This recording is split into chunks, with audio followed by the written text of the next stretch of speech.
이 시간 금요 기도회 가운데 주시는 하나님의 말씀은 신약 성경 에베소서 3장 20절에서 21절 말씀입니다. 신약 성경 에베소서 3장 20절에서 21절 말씀 우리 함께 읽도록 하겠습니다. 우리 가운데서 역사하시는 능력대로 우리가 구하거나 생각하는 모든 것에 더 넘치도록 능히 하실 이에게 교회 안에서와 그리스도 예수 안에서 영광이 대대로 영원 무궁하기를 원하노라. 아멘. 이는 하나님의 말씀입니다. 아멘. 오늘은 요한복음 1장 1절에서 4절 말씀 한번 읽고 말씀을 나누도록 하겠습니다. 요한복음 1장 1절에서 4절 말씀입니다. 태초에 말씀이 계시니라. 이 말씀이 하나님과 함께 계셨으니 이 말씀은 곧 하나님이시니라. 그가 태초에 하나님과 함께 계셨고 만물이 그로 말미암아 지은 바 되었으니 지은 것이 하나도 그가 없이는 된 것이 없느니라. 그 안에 생명이 있었으니 이 생명은 사람들의 빛이라. 아멘. 이 시간 우리의 말씀이 되시는 주님께서 선포되는 말씀 가운데 말씀으로 역사하셔서 우리 가운데 생명을 풍성하게 하시기를, 또 빛이 되시는 주님으로 말미암아 우리의 영혼이 밝아지는 시간이 되기를 축복합니다.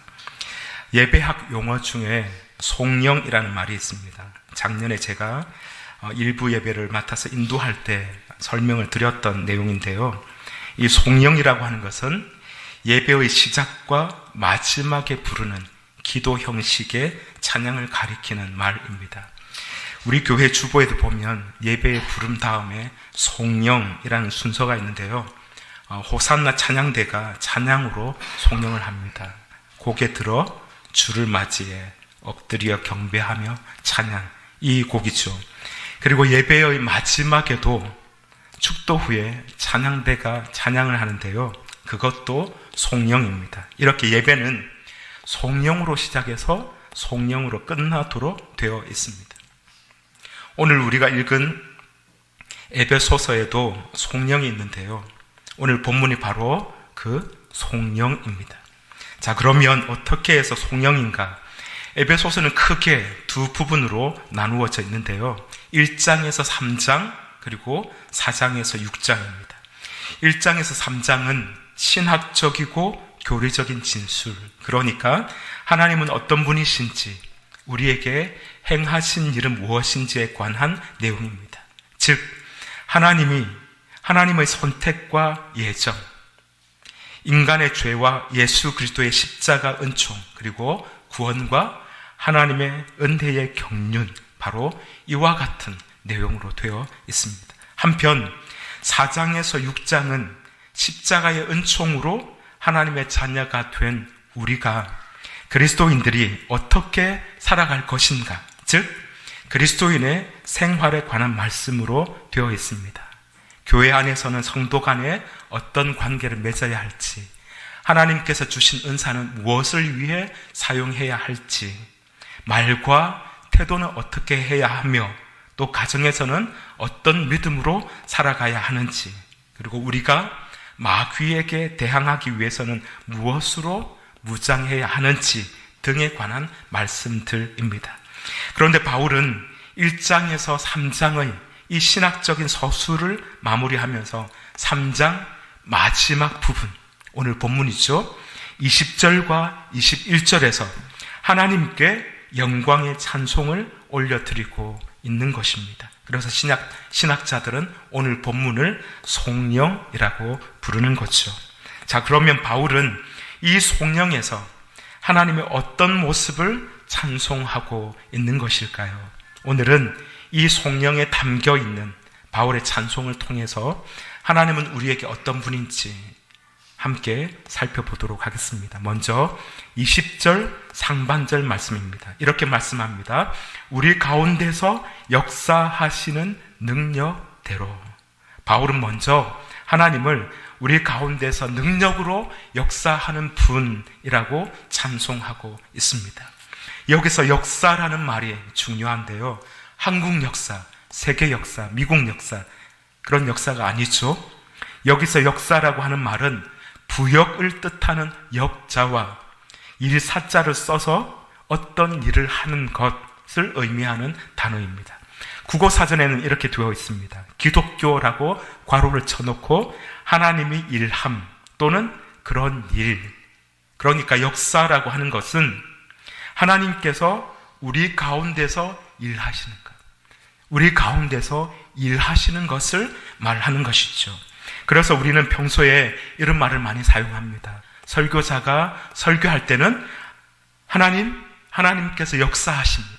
기도자가 기도할 때는 하나님 역사하여 주옵소서. 성도들 간의 은혜를 나눌 때는 하나님께서 이렇게 역사하셨습니다 라고 하면서 역사라는 말을 사용합니다. 그렇다 보니 우리는 우리의 삶 가운데서 일어나는 어떤 일, 단순히 그것만을 하나님의 역사하심으로 생각하는 경향이 있습니다. 하지만 하나님의 역사라고 하는 말은 그렇게 작은 개념이 아닙니다. 물론 우리 한 사람 한 사람의 삶 가운데서 일어나는 일들, 우리가 태어나고 자라고 공부하고 누군가를 만나고 회사에 들어가고 결혼하고 믿음을 가지게 되고 교회에 나가고 하는 이 모든 것들도 하나님의 역사입니다. 하지만 하나님의 역사는 개인적인 차원에서만 일어나는 일들을 가리키지 않습니다. 그것은 전지구적이고 우주적이며 종말론적인 차원까지 포함하는 말입니다. 그런 차원에서 볼 때 하늘과 땅과 바다와 온 세상 우주 만물이 다 하나님의 역사인 것이죠. 태초로부터 시작된 우리 지구와 인류의 장구한 이 시간이 다 하나님의 역사입니다. 아브라함에서부터 시작하여 이삭과 야곱과 요셉, 그리고 모세와 여호수아와 다윗에 이르기까지, 그리고 예수님으로 이어지는 그 구속의 역사도 하나님의 역사입니다. 허물과 죄로 죽었던 인간을 위해서 독생자를 이 땅에 보내주시고 십자가에 내어주시고 3일 만에 다시 일으키셔서 하늘 보좌 우편에 앉히신 것, 하나님의 역사입니다. 오순절 마가의 다락방에서 일어난 성령 사건, 그래서 모든 언어가 다시 소통하게 된 것, 하나님의 역사입니다. 그때로부터 교회가 세워지고 아시아에서 유럽으로, 다시 유럽에서 전 세계로 복음이 전파된 것, 하나님의 역사입니다. 그 역사로 말미암아 오늘 우리도 예수님을 믿게 되었고 이 시간 이 자리에 모여서 하나님께 예배하고 있는 것이죠. 뿐만 아닙니다. 오늘 우리가 경험하는 현대의 최첨단의 모든 인류 문명과 기술, 과학도 하나님의 역사입니다. 세상 그 어떤 것도 하나님의 역사가 아닌 것이 없습니다. 심지어 과거와 현재뿐만이 아니라 앞으로 다가올 미래도 모두 하나님의 역사 안에 있습니다. 그러니까 이 세상의 모든 것, 온 세상에, 온 세계와 우주와 천하 만물, 그리고 장구한 인류의 시간까지 모두 하나님의 역사, 즉 하나님의 일하심 속에 이루어진 것입니다. 여기서 우리는 우리가 믿는 하나님, 우리가 섬기는 하나님이 어떤 분인지 알 수 있습니다. 어떤 분이십니까? 세상을 주관하시는 분입니다. 세계와 문명을 운행하시는 분입니다. 인류의 역사를 다스리시는 분입니다. 그러니 얼마나 크신 분입니까? 얼마나 놀라운 분이십니까? 얼마나 기막히고 오묘한 분이십니까? 그래서 우리는 매주일 사도신경 첫머리에서 이렇게 고백합니다. 나는 전능하신 아버지 하나님, 천지의 창조주를 믿습니다 라고 말이죠. 그런데 사람들은 그 고백과는 달리 자꾸 하나님을 작게 만듭니다. 하늘과 땅을 만드신 하나님이 내 일은, 내 일은 해결하지 못하시는 분으로 여기는 것이죠. 홍해를 가르신 하나님께서 내 인생의 문제는 가르지 못하시는 분으로 만들어버립니다.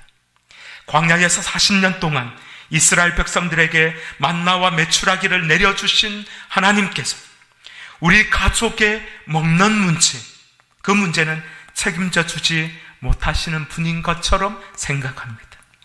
나병을 고치시고 중풍병자를 걷게 하시고 눈먼 자들을 보게 하시고 심지어는 죽은 사람들을 살리신 우리 주님께서 내 병은 고치지 못하시는 분인 것처럼 그렇게 생각하고 만들곤 하는 것입니다.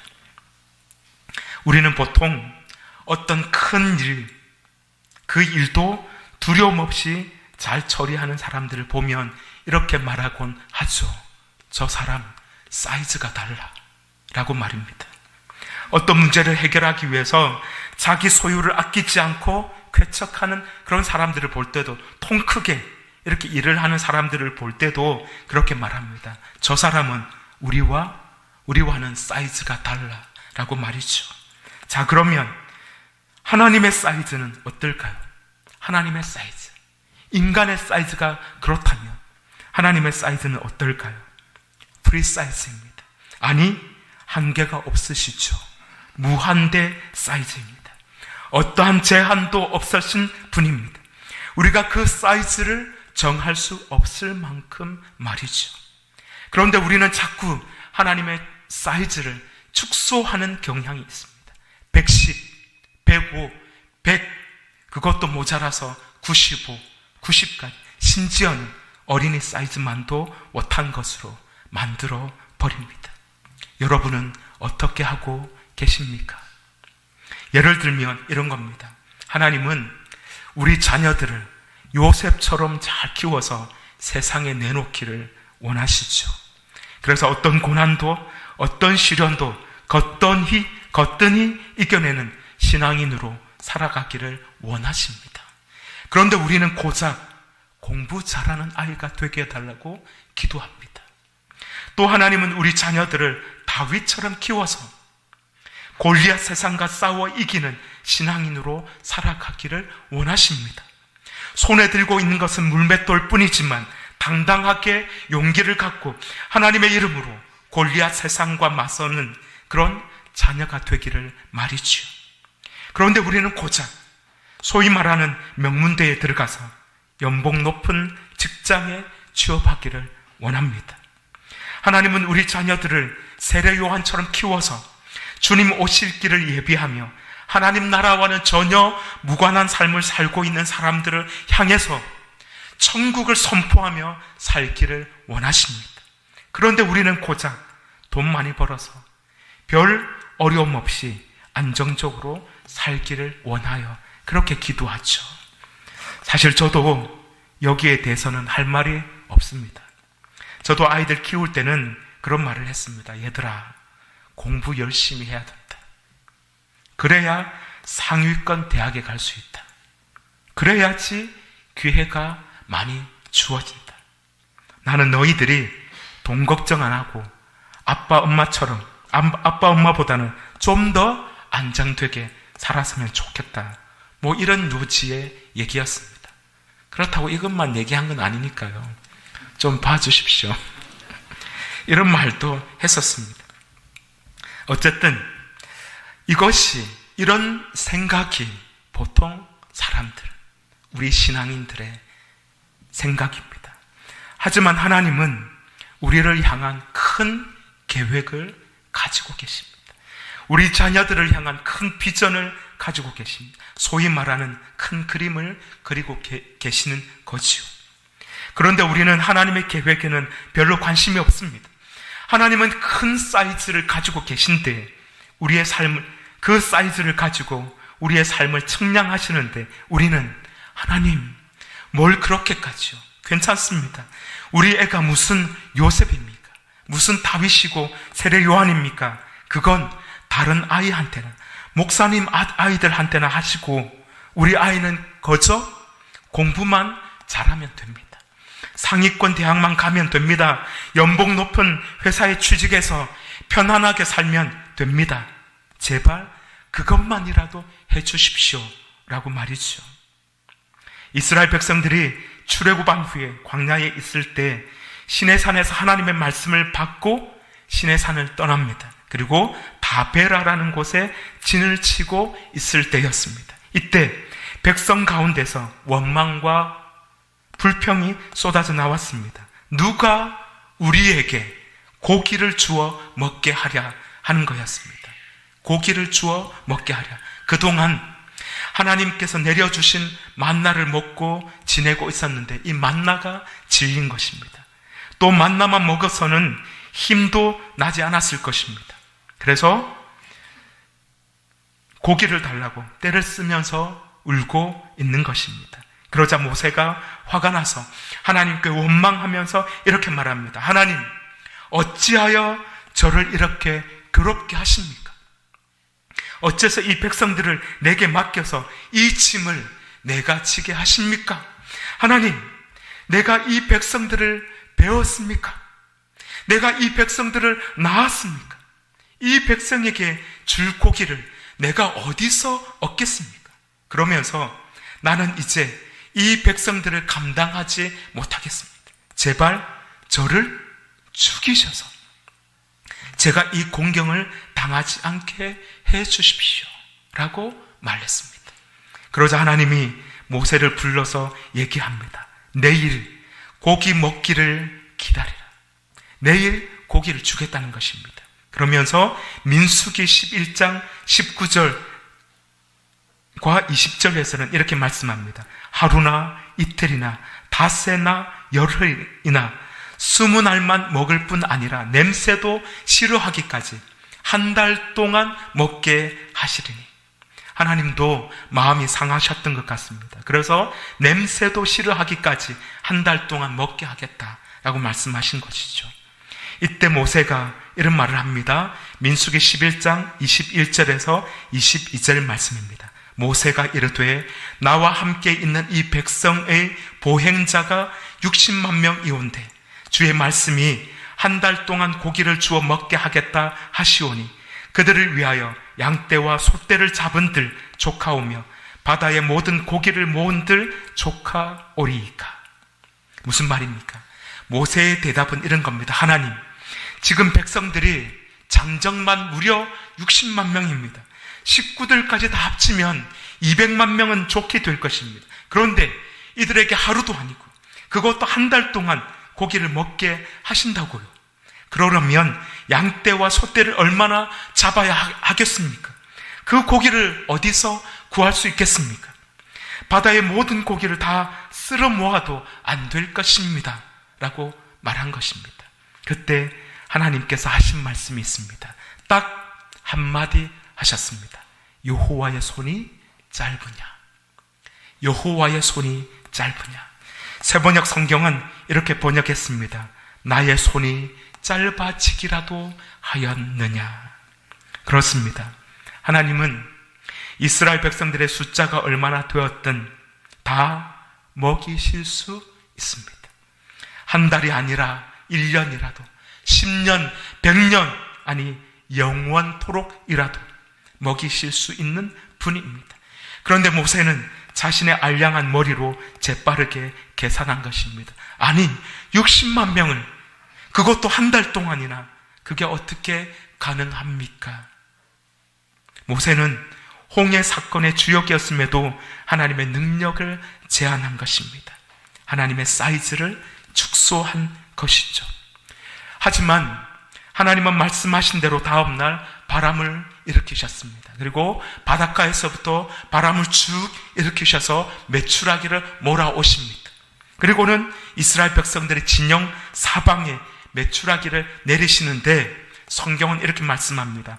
진영 사방으로 각기 하룻길 되는 지면 위 2규빗쯤에 내리게 한지라.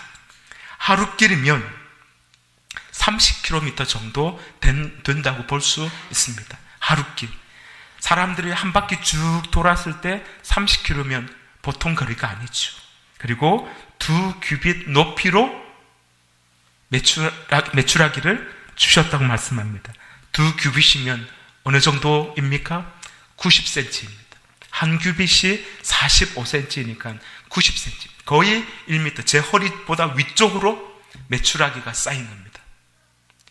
30kg 정도 되는 그 공간 안에 90cm가 되는 그런 높이로 메추라기가 쌓인 것입니다. 신약 성경에도 보면 비슷한 이야기가 나옵니다. 예수님께서 벳세다 들녘에 있을 때 사람들이 마구 몰려왔습니다. 그때 사람들을 보시고 불쌍히 여깁니다. 그리고 빌립에게 얘기합니다. 각 사람으로 조금씩 받게 할지라도 200데나리온의 떡이 부족할 것입니다. 빌립에게 이렇게 말씀합니다. 우리가 어디서 떡을 사서 이 사람을 먹이겠습니까? 그러자 빌립이 얘기합니다. 각 사람으로 조금씩 받게 할지라도 200데나리온의 떡이 부족할 것입니다. 빌립은 계산을 한 겁니다. 자기 이성으로 계산을 한 겁니다. 아무리 생각해도 이 2만 명이나 되는 좋기 넘는 그 사람들에게 먹일 떡을 구할 수 있는 방법이라고는 없는 겁니다. 그 밤에 사올 수 있는 곳도 없고 그것을 준비할 수 있는 돈도 없습니다. 지금 제자들에게는 그만한 돈도 없었던 것이죠. 그래서 빌립은 200데나리온으로도 안 됩니다라고 대답한 것입니다. 그러나 예수님은 하셨습니다. 그 모든 백성들을 다 먹이고도 12광주리나 남게 거두었습니다. 이것이 바로 하나님께서 하시는 일이고 하나님의 역사이고 예수님의 역사입니다. 그렇습니다. 여러분, 하나님의 역사는 하나님께서 우리 가운데서 하시는 일은 결코 작지 않습니다. 온 천하 만물을 주장하시는 역사입니다. 손이 짧아서 못하실 일은 전혀 없습니다. 그러니 내 일은 얼마나 작은 일이겠습니까? 내 문제는 얼마나 간단한 문제이겠습니까? 그러므로 여러분의 삶을 하나님께 맡기십시오. 하나님의 그 손 안에 전적으로 의탁하십시오. 그러면 역사하시는 하나님, 능력대로 역사하시는 하나님께서 우리 삶 가운데 역사하실 것입니다. 기도하겠습니다.